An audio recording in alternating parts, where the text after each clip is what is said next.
For lab 2, for task 1, we need to create a Hive table with data we select. And I pick the superhero data set. And here's the table creation statement. And this is how I load the data. The complex data type I use here is an array of strings. And now I will show you the 10 queries I have. This is select for the hero who has eye color for yellow.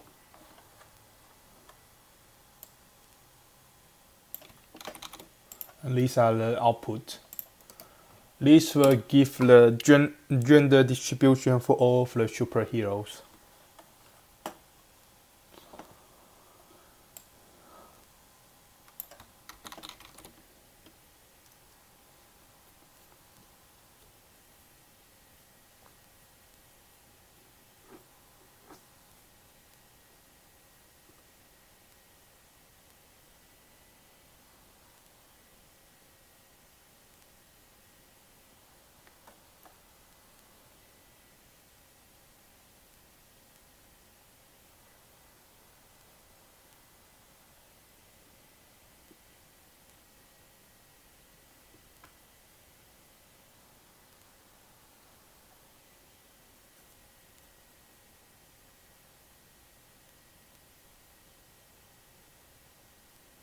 Okay, so we finally start the map produce task.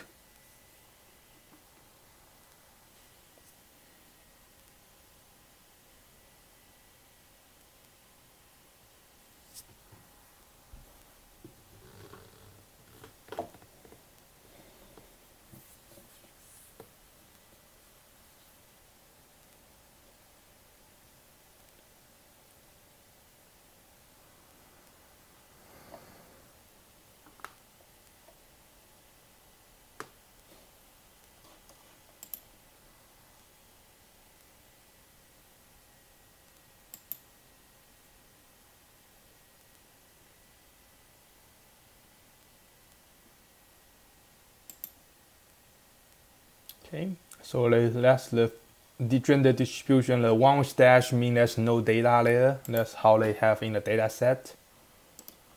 And this will use a concat to concat the weight and height together as one columns, and also show the name for all of the hero and give the top 10 with the limit 10. And this one will show the hero with multiple rays, and as you can see, all of them have multiple rays.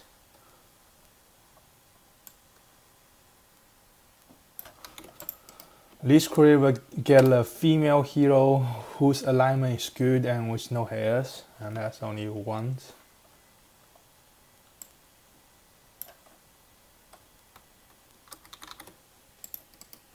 And this will show the top 3 popular publishers who have highest number of heroes from the data set.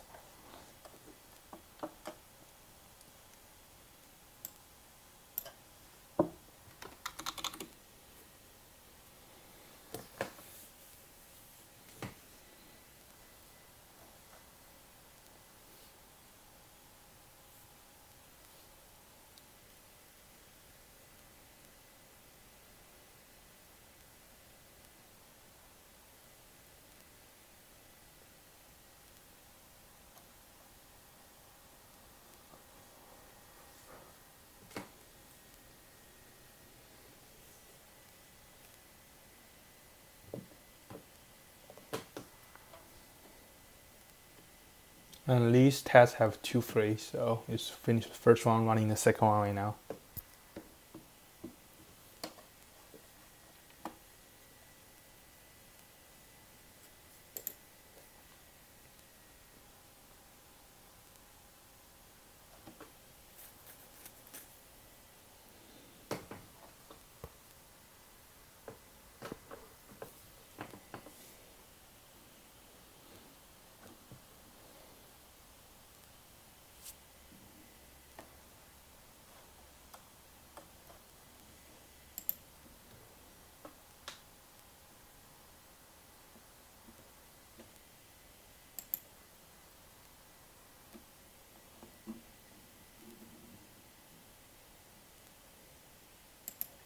So as the output shows, Marvel comic has highest number of heroes, then it's DC comic, and last one is the NBC heroes. And let's forget the highest weight of all among all the heroes.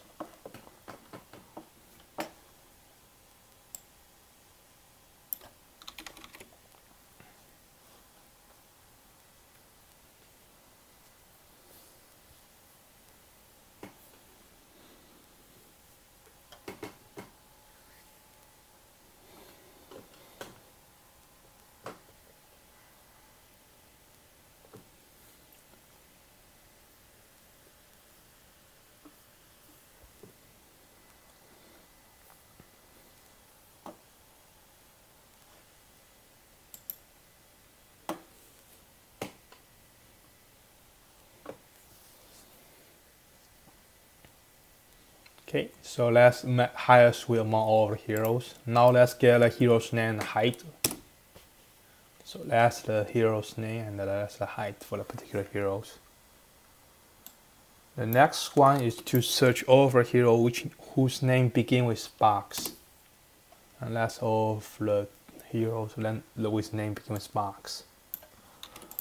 Last one is using the array contain function, as array is a complex data type which is containing an array of strings. I want to get all the hero whose strings contain God. And that's all of the hero whose strings contain God. For task 2, we need to create the solar collections when I use the same datasets for the second task as well. So here is how I create a new instance, then create the temp directories, modify the config, and create the collections. Now I will run my 10 queries.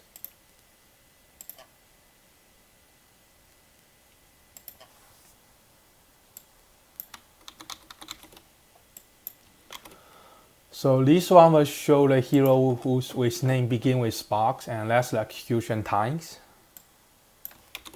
in millisecond, by the way. And this will get all the hero name begin with box and with eye color be blue. The third one is get all the hero name begin with box and with height less than 0 but greater than -999. And that's execution time again, and that's the height as the negative numbers, which can be the bad data from the data set. And next one is try to get all the hero with weight range from 120 to 500, and that's all the hero with the particular weight range.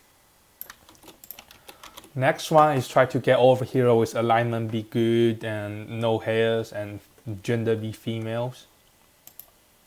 And that's only one as we're seeing in the high query as well. And the next solar query is check alignment is good and no color, but with no hair and with height range from 200 to 300.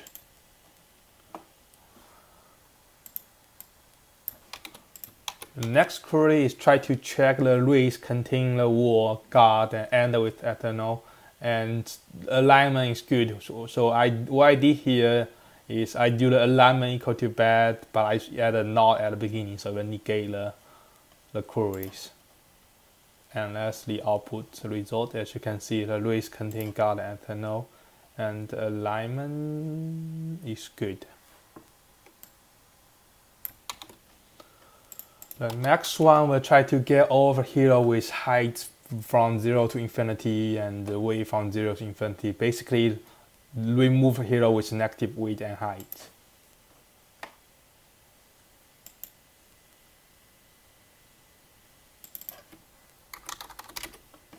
That's a typo there.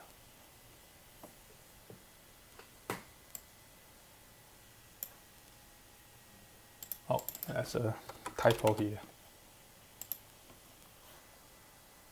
It's case sensitive, so that's the output.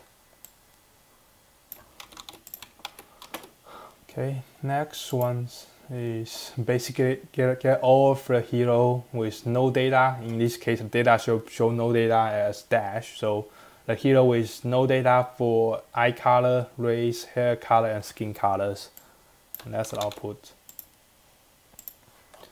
And the last query I'm going to use is using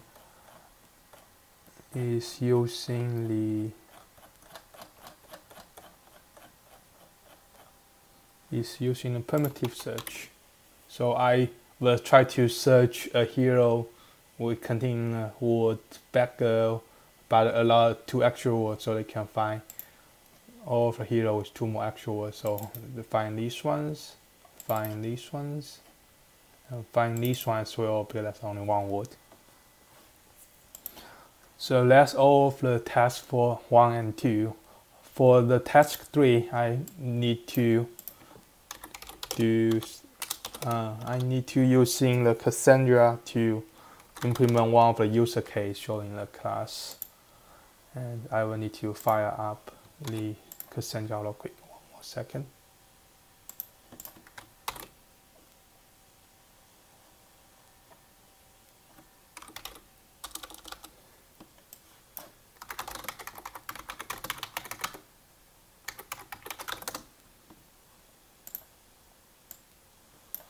While that's running, here's the query I used to create a key space. So as this is a single node machine, I just using the duplication factor to 1, and I use the simple strategies for how to build a key rings. Then I basically say, okay, create this key space. Then I use this key space to create this particular table. So this table belongs to this key space. So the table is, I have learner ID, learner name, learner name is a typo here, and course ID, course name, course start time, course end time, completion status, and I put a primary key for the learner ID and the course IDs. Okay. So that's ready. I will go ahead and run my 3 queries. Oh, also I insert these following data for record, and I'll go run a query against these for record. So the first query is try to get all of the learner name from the tables where the course ID equal to 100. So you will get all of the learner name who is taking particular course. Oh, I forgot to using the. Okay, so I call it using lab2 for the key space, and I can query the table. So John and Jake is the person who's taking course ID equal to 100. So they are now thinking, okay, let's check the completion status, see whoever actually complete the class. So seems like according to the data, only Jake and David complete 2 courses, and with completion status be 0s. The last one is try to check whoever take course before 2000 January 1st. As data show, David is the person who is taking Python for Java developer at 1990 February 1st. And that's all I have for lab 2. Thank you.